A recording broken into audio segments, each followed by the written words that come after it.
वैसे जरूरी नहीं है, लेकिन वीडियो को लाइक या फिर डिसलाइक कर दिया करें। मूवी के स्टार्ट में हमें बताया जाता है कि फ्यूचर में रोबोटिक साइंस बहुत ज्यादा एडवांस हो जाएगी और इंसान कुछ खास रोबोट्स की हेल्प से अपनी रियल लाइफ को आर्टिफिशियल लाइफ में ट्रांसफॉर्म कर लेंगे और इन रोबोट्स का नाम सरोगेट्स होगा। ये सरोगेट्स बिल्कुल ह्यूमंस की कॉपी होंगे, जिनको ह्यूमंस के ब्रेन से एक ऐसी डिवाइस की हेल्प से लिंक किया जाएगा जिनके अंदर 100 से भी ज्यादा सेंसर्स होंगे। और जब इंसान एक चेयर जैसी डिवाइस पर बैठेंगे तो वो सारे सेंसर्स उनके ब्रेन से अटैच हो जाएंगे, जिसकी वजह से जो भी इंसान सोचेंगे सरोगेट्स वो काम कर सकेंगे। यानी ह्यूमंस एक ही ब्रेन की हेल्प से दो बॉडीज को कंट्रोल करने के काबिल होंगे। असल में इन रोबोट्स यानी सरोगेट्स की इन्वेंशन डॉक्टर लायनल कैंटर ने डिसेबल लोगों के लिए की थी, ताकि वो भी नॉर्मल ह्यूमंस की तरह लाइफ गुजार सके। और फिर सिर्फ 3 साल बाद इन सरोगेट्स को मिलिट्री में भी यूज किया जाने लगा। और जैसे जैसे इन सरोगेट्स की डिमांड और प्रोडक्शन बढ़ी तो इनको आम इंसानों के लिए लेना भी आसान हो गया, क्योंकि इन सरोगेट्स का रेट बहुत चीप हो गया। और इस चीज ने ह्यूमंस की लाइफ बिल्कुल चेंज कर दी। और जैसे जैसे टाइम गुजरता गया, लोगों ने अपने सरोगेट्स को ही काम करने के लिए बाहर भेजना शुरू कर दिया और फिर आखिर वो अपने सरोगेट्स पर ही डिपेंड हो गए और अब वो अपना काम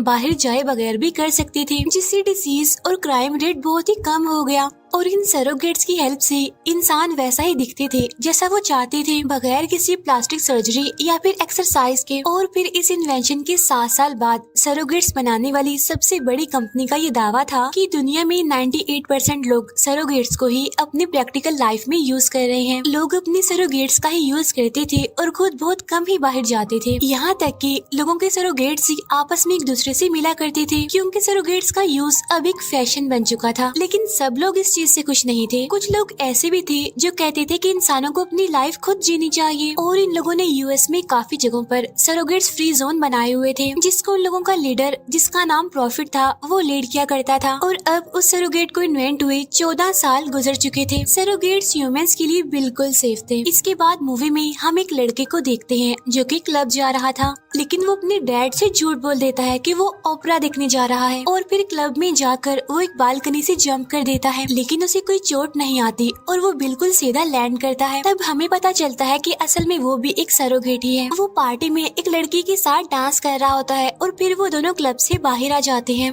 जहाँ उन्हें एक बाइक पर बैठा हुआ आदमी एक खास डिवाइस की हेल्प से मार कर चला जाता है। और जब वहाँ पुलिस आती है तो वो देखती है कि बॉय सरोगेट की चिप तो बिल्कुल जल गई है, लेकिन गर्ल सरोगेट की चिप से उन्हें उसकी ऑनर का पता चल जाता है। और तब पुलिस ऑफिसर उसके घर इन्वेस्टिगेशन के लिए जाते हैं, जहाँ उन्हें पता चलता है कि उस सरोगेट का ऑनर असल में एक मिडिल एज मैन था जो अपनी लिंक्ड सरोगेट की वजह से मर गया था। और ये इतने सालों में पहला मर्डर था, जिसकी वजह से डिटेक्टिव टॉम काफी हैरान था। नेक्स्ट सीन में हम टॉम को ट्रेन में देखते हैं, जहाँ उसके आसपास खड़ा हर कोई सरोगेट था। और यहाँ घर आने पर वो अपने ऑनर के लिए पानी लेकर आता है। यानी हमें पता चलता है कि टॉम भी असल में एक सरोगेट ही था और वो एक फैटी मिडिल एज मैन था जो अपने लिए एक गुड लुकिंग स्मार्ट सरोगेट का यूज करता था। अपने सरोगेट को उसकी असली पोजीशन पर खड़ा करने के बाद टॉम अपनी वाइफ से मिलने जाता है, जहाँ उसे अपनी वाइफ से पहले उसकी सरोगेट मिलती है। टॉम काफी टाइम से उससे नहीं मिला था, बल्कि वो सिर्फ उसकी सरोगेट से ही बात किया करता था। और आज वो अपनी वाइफ की सरोगेट से कहता है कि वो अपनी वाइफ के साथ वेकेशंस पर जाना चाहता है, लेकिन उसकी वाइफ वेकेशंस पर भी अपनी सरोगेट को ही भेजना चाहती थी। और वो कहती है कि उसे सरोगेट के साथ भी अपनी लाइफ एक्सपीरियंस करनी चाहिए। दूसरी तरफ हम कुछ टीनेजर्स को देखते हैं जो अपने फ्रेंड के घर जाने पर उसे मरा हुआ पाते हैं, और वो भी उसी कंट्रोल चेयर पर था जिससे वो सरोगेट्स को कंट्रोल करते थे। यहाँ पुलिस ऑफिसर्स अब इस मर्डर की इन्वेस्टिगेशन कर रहे थे। तब उनको पता चलता है कि जब किसी सरोगेट को मारा जाता है तो उनका ऑनर भी मर जाता है। लेकिन ये स्टेटमेंट भी उन्हें ठीक नहीं लगती, क्योंकि जो सरोगेट्स फील करते थे वो उनके ऑनर्स फील नहीं कर सकते थे। लेकिन उन सरोगेट्स के मरने पर खुद इंसान फिर कैसे मर सकते थे। यहाँ डिटेक्टिव टॉम और उसके साथियों को पता चलता है कि जिस लड़के का अभी मर्डर हुआ है वो असल में लायनल कैंटर का बेटा है, जिसे हमने पहले सीन में चेयर पर देखा था। यानी वो उस इंसान का बेटा था जिसने सरोगेट्स इन्वेंट किए थे। अब डिटेक्टिव टॉम उनसे इन्वेस्टिगेशन के लिए अपॉइंटमेंट सेट करते हैं और कैंटर के ऑफिस में वो उनके सरोगेट से ही मिलते हैं। और यहाँ उनको पता चलता है कि doctor at a time 7 surrogates use कर रहे हैं, जो कि इलीगल है। लेकिन अब क्योंकि वो सरोगेट्स इन्वेंटर थे, इसीलिए पुलिस उनकी इस बात को इग्नोर कर देती है। लेकिन इन्वेस्टिगेशन करने से पता चलता है कि जिस टाइम उस लड़के का मर्डर हुआ था, उस टाइम भी वो अपने फादर के ही एक सरोगेट को को कंट्रोल कर रहा था। यानी कि जिसने भी उस लड़के को मारा था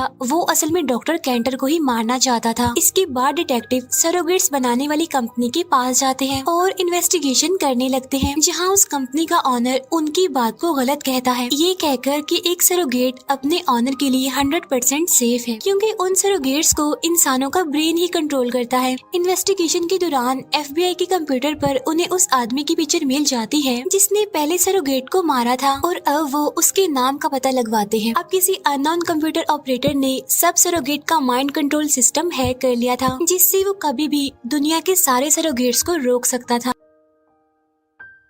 यहाँ FBI के लोग उस किलर का पता लगवा लेते हैं और जैसे ही टॉम उसकी टीम को पकड़ने जाता है तो वो सब एक खास वेपन से उन सारे ऑफिसर्स को मार डालते हैं। अब क्योंकि वो सब लोगों के सरोगेट्स थे इसीलिए उन्हें बहुत नुकसान होता है। यहाँ पर टॉम का फ्रेंड भी मारा जाता है और जैसे ही टॉम उसके सरोगेट की तरफ आगे बढ़ता है तो वो किलर टॉम के सरोगेट को भी मार डालते हैं, जिसकी वजह से असल टॉम को काफी चोट आती है और वो कंट्रोल चेयर से उठकर अभी थोड़ी ही दूर जाता है कि बेहोश हो जाता है। दूसरी तरफ हमें उस किलर और उसके ग्रुप का पता चलता है। वो किलर एंटी सरोगेट कम्युनिटी से लिंक्ड था और उसका लीडर उस किलर से पूछता है कि क्या तुमने टॉम को सब कुछ बता दिया, जिस पर वो कहता है कि नहीं, मैंने उसे कुछ नहीं बताया। अब यहाँ पर पता चलता है कि ये सारे मर्डर्स ये लीडर ही करवा रहा है। अब उस किलर की बहुत कहने के बाद भी कि उसने लीडर के बारे में टॉम को कुछ नहीं बताया, लीडर उसे मार डालता है। यहाँ हॉस्पिटल में टॉम को बताया जाता है कि उसे कुछ दिनों के लिए जॉब से सस्पेंड कर दिया गया है, लेकिन वो अभी भी केस को सॉल्व करने के लिए डिटर्मिन है। इसीलिए अब वो बहुत सालों बाद विदाउट सरोगेट बाहर आता है और सरोगेट रिस्ट्रिक्टेड एरिया में जाता है उस वेपन के बारे में इन्वेस्टिगेशन करने के लिए। टॉम उनके लीडर से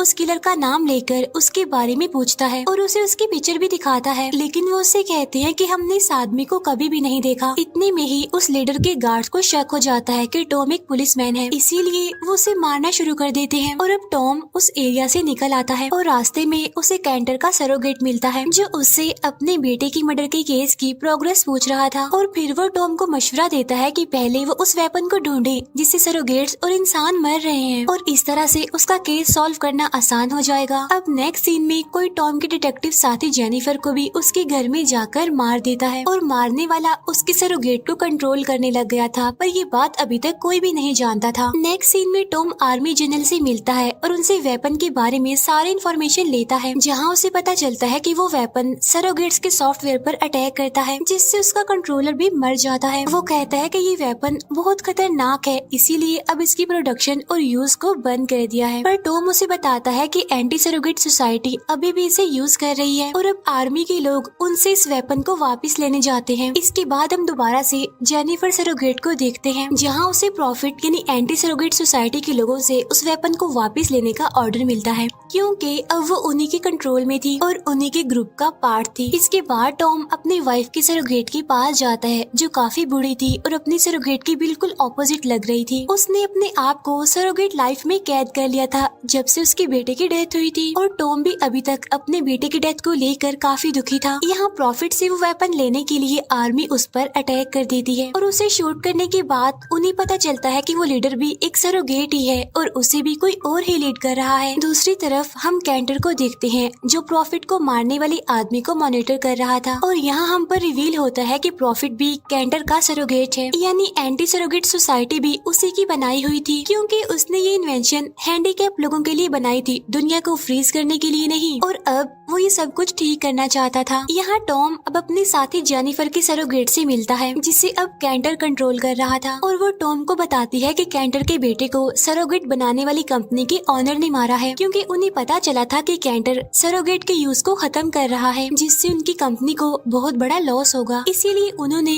कैंटर को मारने का इरादा किया, लेकिन गलती से उसके बेटे को मार दिया। कैंटर अपने बेटे की मौत से बहुत दुखी था, इसीलिए वो सबको मारने का इरादा करता है और कैंटर के कहने पर ही, यानी उस प्रॉफिट की शक्ल में कैंटर ने ही अपने सरोगेट को मारने का कहा था, लेकिन गलती से उस आदमी ने कैंटर के बेटे को ही मार दिया, जिसका मतलब ये था कि कैंटर ही अपने बेटे का कातिल है और इसीलिए उसने बिना वजह ही उस आदमी को मार दिया, जिसे सब समझ रहे थे कि प्रॉफिट ने मारा है। और इसी के साथ ही ये मूवी यहीं पर एंड हो जाती है।